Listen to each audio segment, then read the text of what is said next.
کسی نے social media پر لکھا اور بات دل کو لگی کہ دنیا کے زیادہ تر ہسپتال ڈاکٹرز نہیں بزنس مین چلا رہے ہیں، دنیا کے زیادہ تر سکولز اساتذہ کی بجائے بزنس مین چلا رہے ہیں، دنیا کے زیادہ تر کارخانوں کے مالک انجینئرز کی بجائے سرمایہ دار ہیں، کنسٹرکشن کے شعبے کے گرو بھی انویسٹرز ہیں، اچھے ریسٹورنٹ چلانے والے شیف نہیں ہیں بلکہ بزنس مین یا انویسٹرز ہیں۔ اس لیے اگر کوئی شخص یہ کہتا ہے کہ ہسپتال چلانے والے کا ڈاکٹر ہونا ضروری ہے تو یہ ضروری نہیں۔ یاد رکھیں، 21ویں صدی میں بزنس کے مزاج مختلف ہیں۔ اصل چیز لیڈرشپ کوالٹی ہے، انتظامی مہارت ہے، چیلنج قبول کرنے کا حوصلہ ہے، نقصان برداشت کرنے کی ہمت ہے۔ اگر آپ چیزوں کو مینج کر سکتے ہیں تو آپ کو دنیا کے بہترین ڈاکٹرز، پروفیسرز، انجینئرز، شیف اور اکاؤنٹنٹ مل جائیں گے۔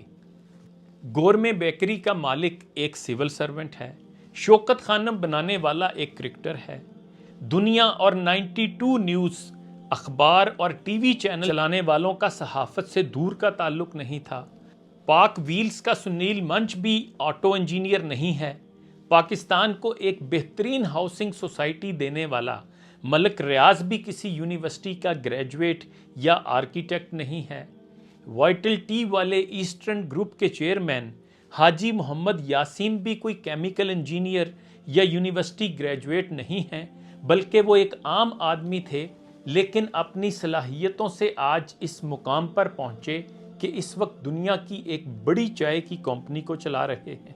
بزنس ایک فن ہے اور اکثر اوقات یہ کسی ڈگری، کسی سفارش، کسی ہنر اور حتیٰ کہ پیسے کا بھی محتاج نہیں ہوتا۔ ہمت کرے انسان تو کیا ہو نہیں سکتا، وہ کون سا عقدہ ہے جو واہ ہو نہیں سکتا۔